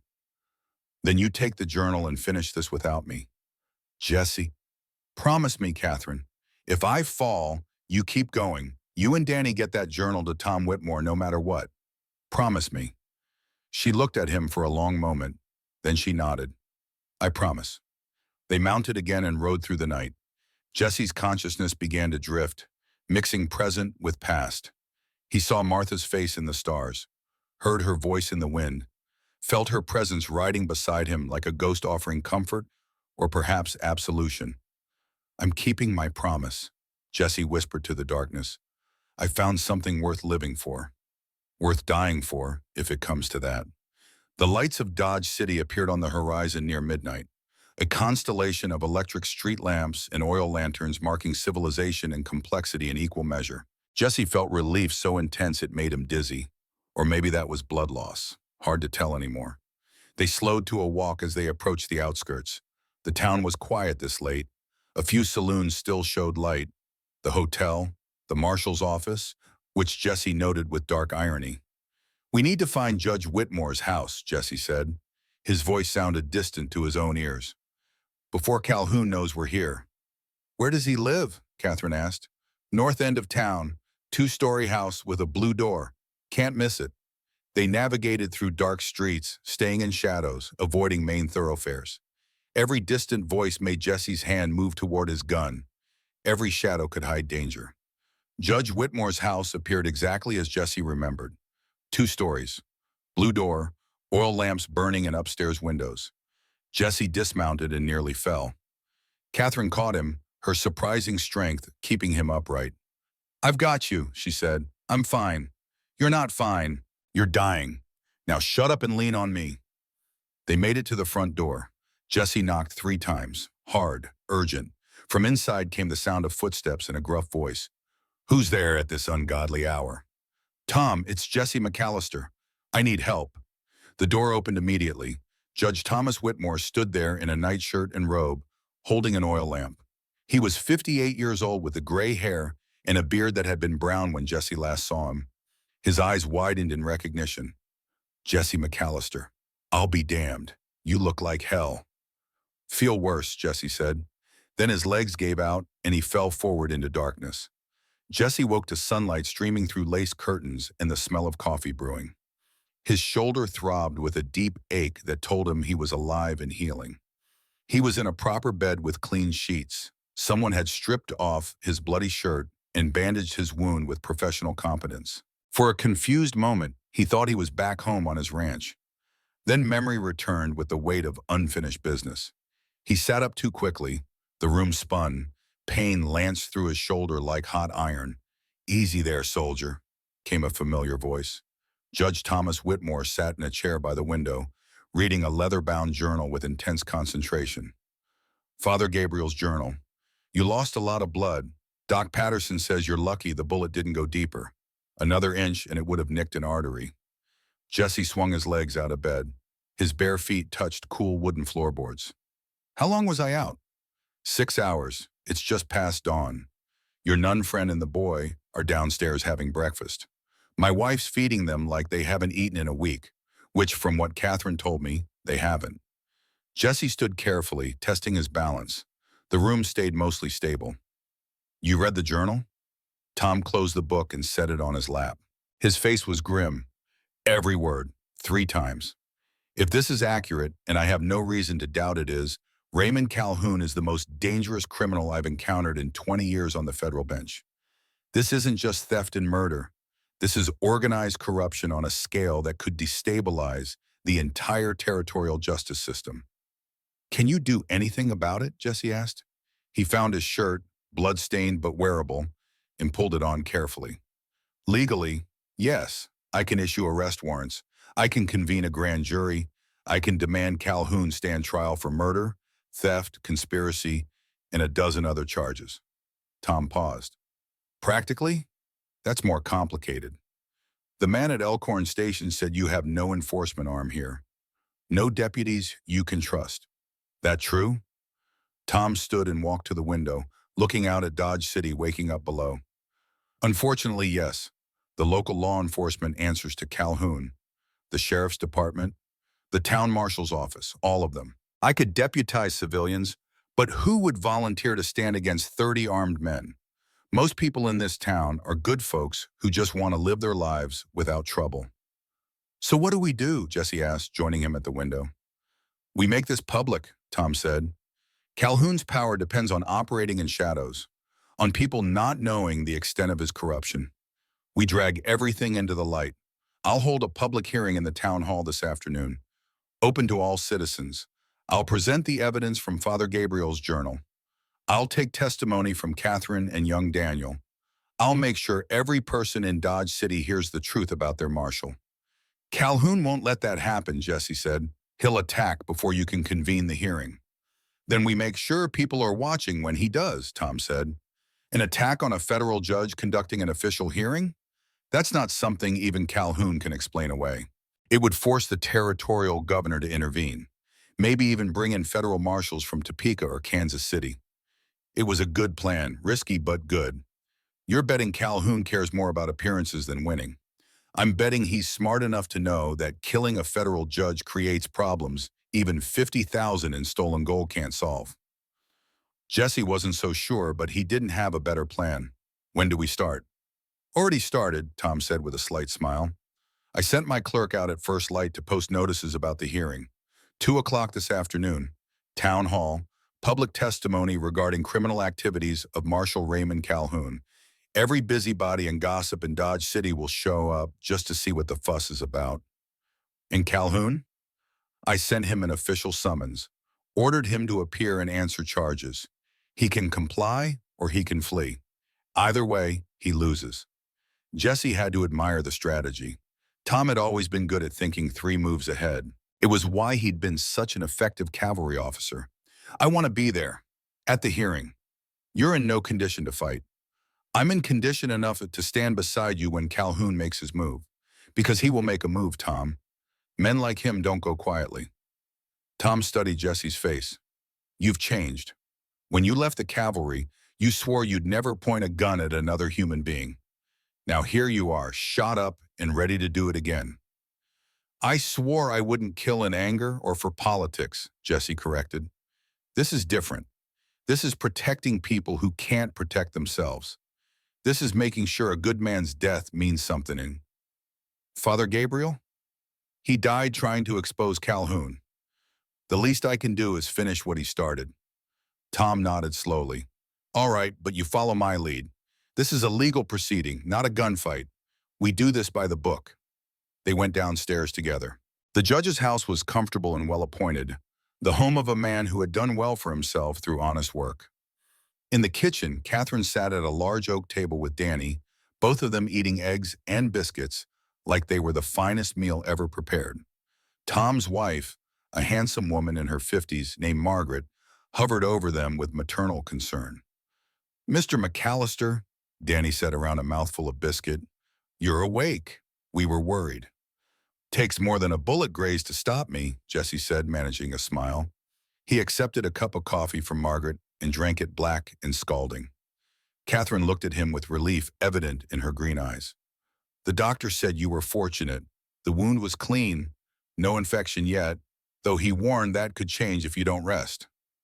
I'll rest after the hearing, Jesse said. He sat down carefully, his shoulder protesting. Tom's calling a public hearing at 2 o'clock.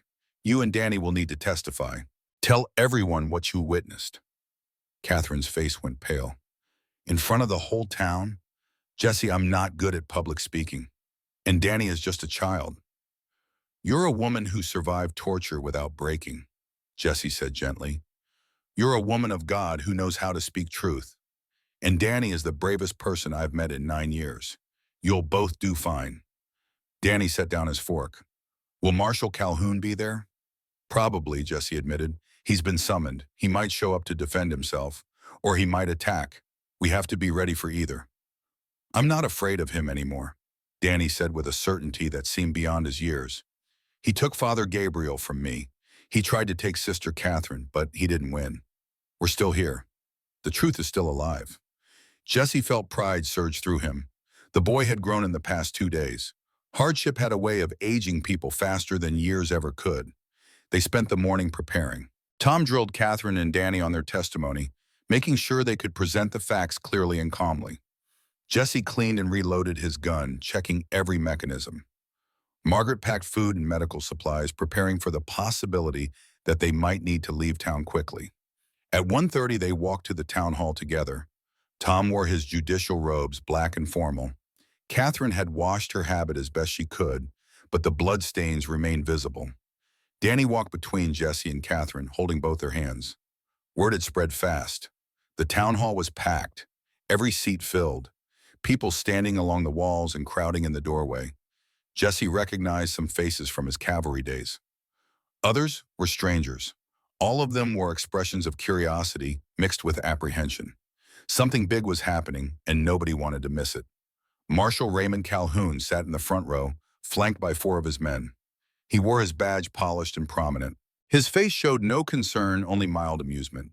He looked like a man who knew he held all the cards. Jesse's hand drifted toward his gun. Tom noticed and shook his head slightly. Not yet. Judge Whitmore took his position at the front of the hall behind a makeshift bench. He gavelled the room to order. The crowd quieted immediately, drawn by the authority in his voice and bearing. This hearing is convened under federal authority to investigate allegations of criminal conduct by Marshal Raymond Calhoun, Tom announced, his voice carrying to every corner of the packed hall. These are serious charges: murder, theft, conspiracy, obstruction of justice. I will hear testimony from witnesses, examine evidence, and determine if sufficient cause exists to issue arrest warrants and convene a grand jury. Calhoun stood smoothly. Your Honor, this is highly irregular. I haven't been formally charged with anything. These are just wild accusations from criminals trying to avoid justice. Well, sit down, Marshal, Tom said coldly. You'll have your chance to respond after I hear from the witnesses. Sister Catherine Brennan, please come forward. Catherine walked to the front of the hall. Her hands trembled slightly, but her voice was steady when she began to speak. She told the entire story: finding Father Gabriel's body, overhearing his murder from the choir loft, discovering the journal documenting Calhoun's crimes, being tortured and humiliated in an attempt to force her silence. The crowd listened with growing shock. Murmurs rippled through the hall. Calhoun's face remained impassive, but Jesse saw tension in his jaw. These are lies, Calhoun said when Catherine finished. Father Gabriel committed suicide. This woman is mentally unstable. She stole church funds and fabricated this elaborate story to cover her theft. Do you have evidence of her theft? Tom asked. I have witnesses who saw her with the money. Produce them. Calhoun gestured to one of his men who stood and walked forward. Jesse recognized him, Deputy Hank Morrison, the coward who had helped tie Catherine to the tree. I saw Sister Catherine take $8,000 from the church safe, Morrison said. She claimed it was for the orphanage, but she never delivered it. She kept it for herself. That's a lie, Catherine said, her voice rising with anger. The money was for the orphanage in Wichita. Marshal Calhoun's men ambushed me on the road and took it. Where's the money now? Tom asked Calhoun. Spent, presumably, or hidden. Criminals don't usually leave evidence lying around. Tom picked up Father Gabriel's journal, then explained this: a detailed accounting of your criminal activities, written in Father Gabriel's own hand, names, dates, amounts, witness statements, maps showing where stolen gold is hidden. Fabrication, Calhoun said smoothly. Anyone could write lies in a book and claim they're true. The handwriting has been verified as Father Gabriel's, Tom said, and the level of detail suggests extensive investigation over many months. Unless you're suggesting a priest spent his final months creating an elaborate false accusation against you for no apparent reason. I'm suggesting Sister Catherine and her accomplices created this journal after the fact to support their story. It was a clever defense, hard to disprove without forensic analysis that would take weeks. Jesse saw doubt creeping into some faces in the crowd. Calhoun was playing this perfectly, casting reasonable doubt on everything. Then Tom called Danny to testify. The boy walked to the front of the hall, his small figure dwarfed by the crowd. But when he spoke, his voice was clear and unwavering. My name is Daniel Gray. I'm 11 years old. I live at St. Joseph's Mission. 3 days ago, I was in the church basement organizing winter supplies. I heard a gunshot. I went upstairs to see what happened. I saw Marshal Calhoun standing over Father Gabriel's body in the confessional booth. There was blood everywhere. Father Gabriel was still alive. He looked at me. He tried to say something, but blood came out instead of words. Then Marshal Calhoun shot him again, in the head. The crowd erupted in shocked exclamations. Tom gavelled for order. Danny continued, tears streaming down his face now. Marshal Calhoun saw me. He chased me through the church. I hid in the old well behind the garden. I stayed there for 3 days. I was so scared. I drank rainwater and ate raw vegetables because I was afraid if I came out, he would kill me too. The boy is confused, Calhoun said, standing. But there was an edge in his voice now, the first crack in his composure. Traumatized by finding the body. Children have active imaginations. I know what I saw, Danny said, his voice breaking but determined. You murdered Father Gabriel. And now you're trying to murder Sister Catherine and Mr. McAllister because they know the truth. The crowd was murmuring loudly now. Jesse saw belief spreading through the hall. A child's testimony carried weight that adult testimony didn't. Children could be mistaken, but they rarely lied about something this serious. Calhoun saw it too. His hand moved toward his gun. This is absurd. I won't stand here and be accused by a child and a hysterical woman. You'll stand here as long as I say you will, Tom said, his voice hard as iron. You've been summoned to a federal hearing. Leaving now would constitute contempt and flight from justice. Justice, Calhoun laughed, but there was no humor in Awed. You want to talk about justice? You're a federal judge with no authority in this town. You have no deputies, no enforcement. You're just an old man with a gavel pretending he has power. Tom stood slowly, his judicial robes making him seem larger than life. I have the authority granted by the federal government of the United States. I have the law, and I have the truth. That's more power than all your hired guns combined. We'll see about that, Calhoun said. He nodded to his men. 4 of them stood simultaneously, hands on their weapons. The crowd gasped and began to panic. People pushed toward the exits. A woman screamed. Jesse drew his gun and stepped forward, positioning himself between Calhoun's men and the judge. Nobody moves, he said quietly. This is a legal proceeding under federal protection. Anyone who interferes is committing a federal crime. You're one man, Calhoun said. We're 30. Even if you kill me, my men will gun you down and everyone you care about. The nun, the boy, the judge. All of you will die today.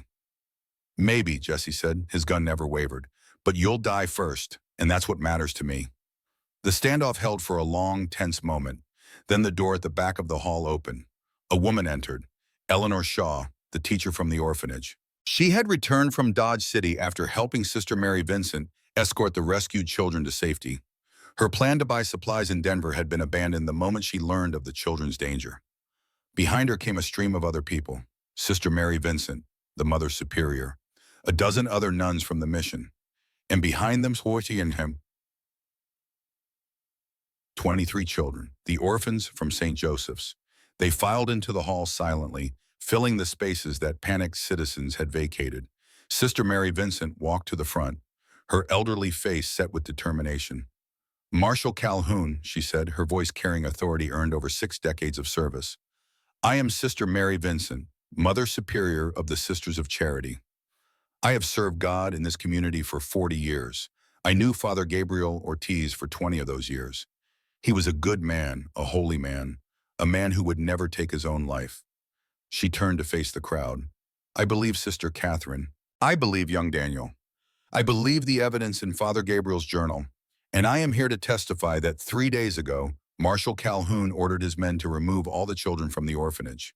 He told us it was for their safety, but we know the truth now. He was taking hostages, ensuring our silence through threats against innocent children. A murmur went through the crowd, darker now. People were beginning to understand the scope of Calhoun's corruption. Eleanor Shaw stepped forward. I can confirm everything Sister Mary Vincent said. I witnessed Marshal Calhoun's men forcibly relocate the children to a warehouse by the railroad. I heard him tell his men that the children were insurance against anyone talking. I heard him say he would use them as leverage if the nun and the boy tried to go to the authorities. Calhoun's face had gone pale. The crowd's mood was shifting. Jesse could feel it. People were angry now. The theft and murder might have been abstract crimes, easy to dismiss as someone else's problem. But threatening children? That was concrete. That was personal. Lies, Calhoun said, but his voice lacked conviction now. All lies. Tom picked up his gavel. Marshal Raymond Calhoun, based on the testimony presented here today and the evidence contained in Father Gabriel Ortiz's journal, I am issuing federal warrants for your arrest on the following charges: murder in the first degree, theft of federal property, conspiracy to commit robbery, kidnapping, witness intimidation, obstruction of justice, and conspiracy to murder federal witnesses. He brought the gavel down with a crack that echoed through the hall. You are hereby ordered to surrender your weapon and submit to federal custody pending trial.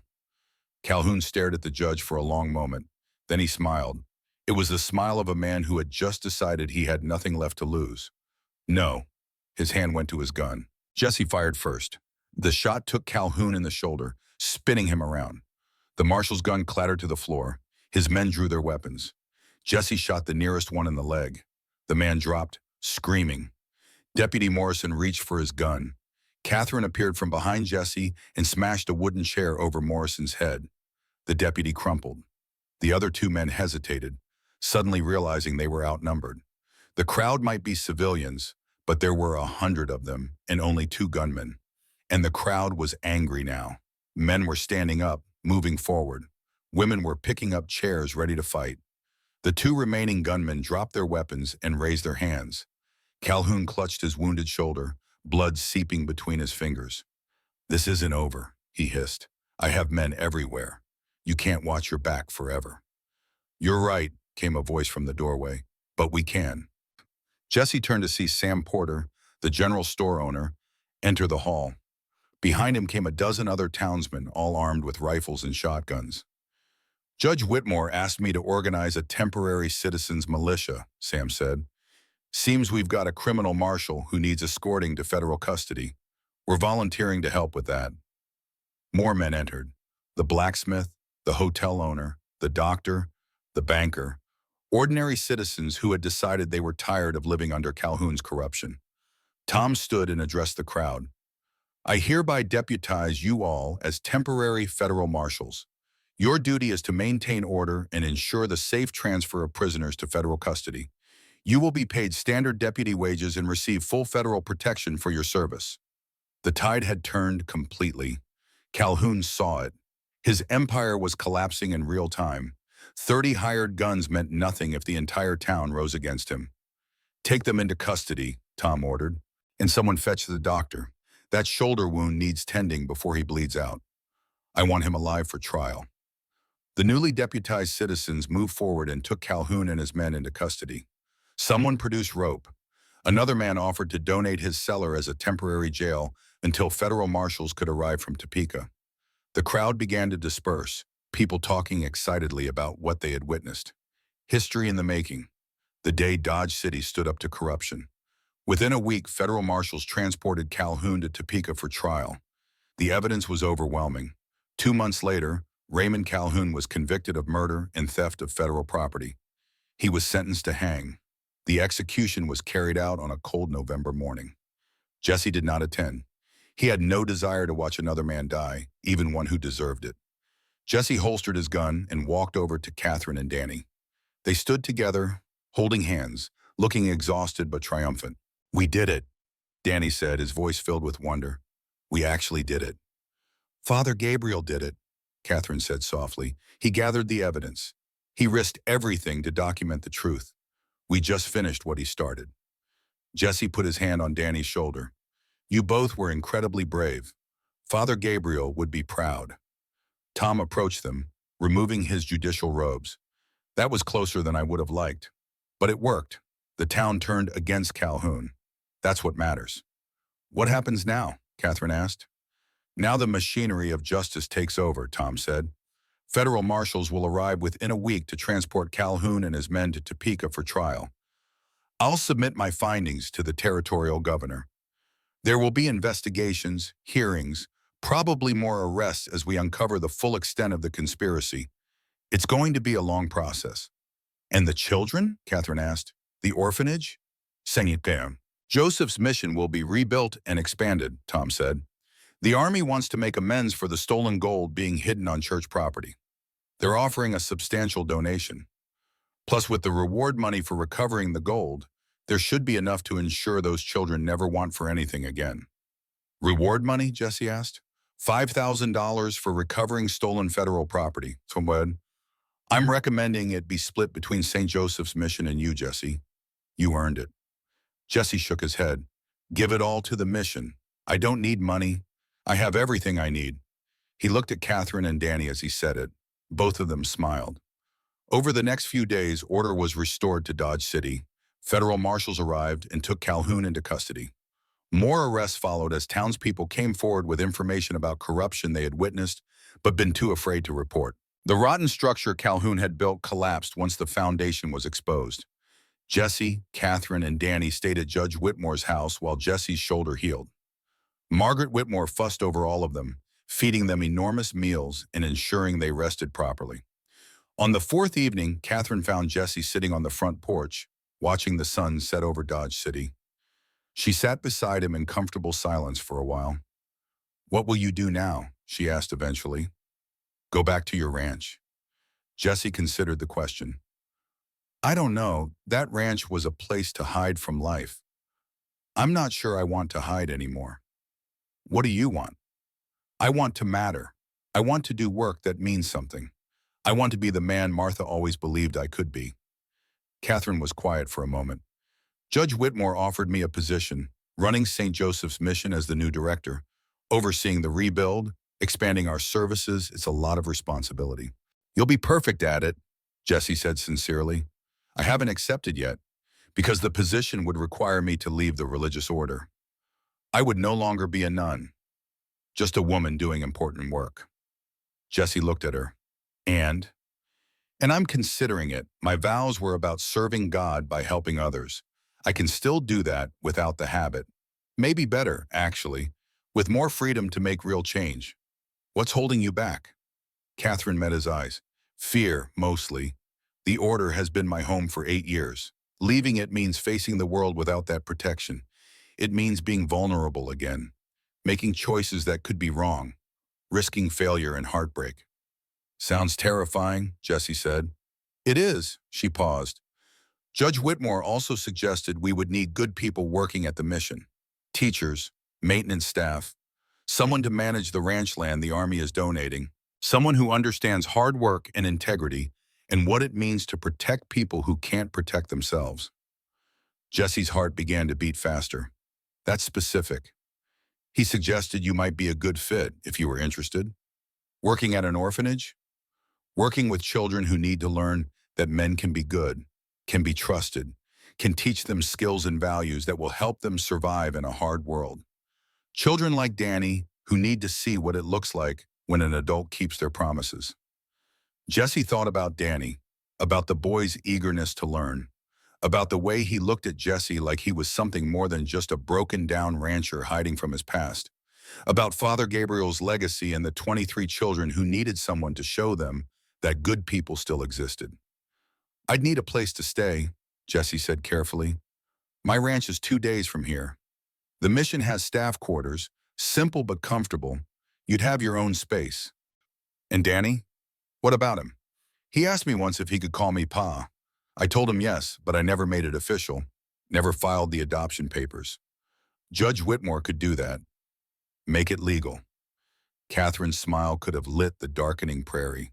He could, and I think Danny would like that very much. They sat in silence as the sun finished setting.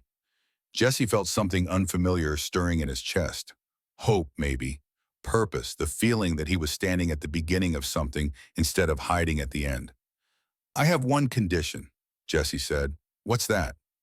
You let me court you properly. Dinner, conversation, getting to know each other outside of life and death situations. No pressure, no expectations, just two people figuring out if they could build something together. Catherine's hand found his. I think I could agree to that. They sat together on the porch until the stars emerged, bright and infinite above them. Inside the house, Danny played checkers with Judge Whitmore. Margaret hummed in the kitchen, preparing tomorrow's bread. The sounds of ordinary domestic life that Jesse had forgotten existed. 6 months later, Jesse McAllister stood in the rebuilt chapel of St. Joseph's Mission, wearing a suit that fits surprisingly well. His shoulder had healed completely, leaving only a scar that pulled slightly when he raised his arm. Danny stood beside him wearing a new vest and looking impossibly grown up despite being only 11. The boy fidgeted with his collar until Jesse gently stilled his hands. "Nervous?" Danny asked. "Terrified," Jesse admitted. "She'll say yes. She loves you. Anyone can see that." "You think so?" "I know so, and I should know. I've been living at the mission for 3 months now. I see how she looks at you when you're teaching the kids to work wood, or when you're reading to the little ones, or when you think nobody's watching and you smile at her like she hung the moon." Jesse smiled despite his nerves. Danny had changed so much in half a year, grown taller, gained weight, lost the haunted look that used to shadow his eyes. The adoption had been finalized 2 months ago. Danny McAllister. Jesse had cried when the judge signed the papers. Martha would have loved this boy. The chapel filled with people, all 23 orphans from the mission, scrubbed and dressed in their finest. Sister Mary Vincent and the other nuns who had decided to stay and help rebuild. Judge Whitmore and Margaret. Sam Porter and his wife. Eleanor Shaw with her new husband. Half of Dodge City, it seemed, coming to witness the wedding. Music began. Simple piano played by one of the older orphan girls who had a gift for it. Catherine appeared at the back of the chapel, and Jesse's breath caught. She wore a simple white dress, nothing fancy, but she was beautiful. Her auburn hair was loose around her shoulders. No habit, no veil, just Katie Brennan, the woman she had been before tragedy drove her to the convent, the woman she was choosing to be again. She walked down the aisle alone, head high, and joined Jesse at the altar. Judge Whitmore, looking official in his robes, smiled at them both. "Dearly beloved," Tom began, "we are gathered here today to witness the union of Jesse McAllister and Catherine Brennan in holy matrimony." The ceremony was short and simple. Jesse spoke his vows with a steady voice, promising to love and cherish and protect. Catherine promised the same, her green eyes never leaving his face. Danny presented the rings, simple gold bands that gleamed in the sunlight streaming through the chapel windows. "I now pronounce you husband and wife," Tom said with evident satisfaction. "Jesse, you may kiss your bride." Jesse did, gently and thoroughly, while the crowd erupted in applause and the children cheered. The reception was held on the mission grounds. Tables laden with food, music and dancing, children running wild with joy. Jesse and Katie stood together, greeting well-wishers and accepting congratulations. Sister Mary Vincent approached, her weathered face soft with happiness. "Father Gabriel would have loved this, seeing the mission rebuilt, seeing you two married, seeing young Daniel with a proper family." "I wish he could be here," Katie said. "He is," Mary Vincent said, touching her heart. "Every time you help a child learn to read, he's there. Every time Jesse teaches them to build or fix or create, he's there. Every time this place offers shelter to someone who has none, he's there. His legacy lives on in the work you're doing." As the sun set on their wedding day, Jesse found himself standing on a hill overlooking the mission. The buildings were new but built on Father Gabriel's foundation. The orphanage housed 30 children now, with room for more. The school was teaching reading, writing, arithmetic, and practical skills. The ranch was producing income to make the mission self-sufficient. Katie joined him on the hill, slipping her hand into his. "What are you thinking about?" "About how 9 years ago I made a promise to my dying wife that I would find something to live for again. About how I broke that promise for 8 years. About how a nun tied to a tree and a brave boy changed everything." "No regrets?" "Not a single one." Danny appeared beside them, out of breath from playing with the other children. "Pa, Miss Katie, they're about to cut the cake, and they said they won't start without you." "Miss Katie?" Jesse said with a raised eyebrow. "Son, you can call her Ma if you want. She'd be honored." Danny looked at Katie with hope and uncertainty. "Really?" Katie knelt down to his level. "Really. I would be very honored to be your Ma." Danny threw his arms around her neck. "I love you, Ma." "I love you too, Danny." They walked back to the celebration together. A family, imperfect and scarred and built from loss, but real and solid and filled with love. Jesse looked up at the stars beginning to emerge in the darkening sky. I kept my promise, Martha, he whispered. I found something to live for. Thank you for not letting me give up. The wind carried his words away across the prairie, and somewhere in the vast Kansas night, Jesse thought he heard his wife's voice one last time, soft and approving. Well done, Jesse. Well done. 10 years later, Jesse sat on the same porch where he'd courted Katie, watching the sun set over a mission that had grown beyond anything Father Gabriel could have imagined. 50 children now. A full school, a working ranch. Danny, now 21, had become the mission's foreman, running operations with maturity and wisdom.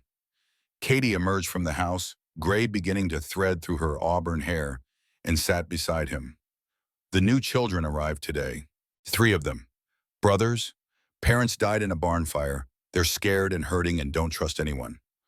We'll help them, Jesse said, same as we help all of them. Danny's already assigned himself to be their mentor, says he remembers what it was like to be scared and alone, says he wants to be for them what you were for him. Jesse felt pride swell in his chest. He's a good man, better than I ever was at his age. He learned from the best. They sat in comfortable silence as the prairie turned gold in the sunset. Jesse's shoulder ached sometimes, especially when rain was coming, but it was a small price for the life he'd built, for the family he'd found, for the purpose he'd discovered. Any regrets? Katie asked, echoing a question from their wedding night a decade ago. Not a single one, Jesse said, pulling her close. Not a single one. And as the sun set on another day at St. Joseph's mission, Jesse McAllister knew with absolute certainty that he had kept his promise. He had found something to live for. He had built a legacy worth leaving. He had become the man Martha always believed he could be. The shepherd had found his flock and made them family. And that was more than enough.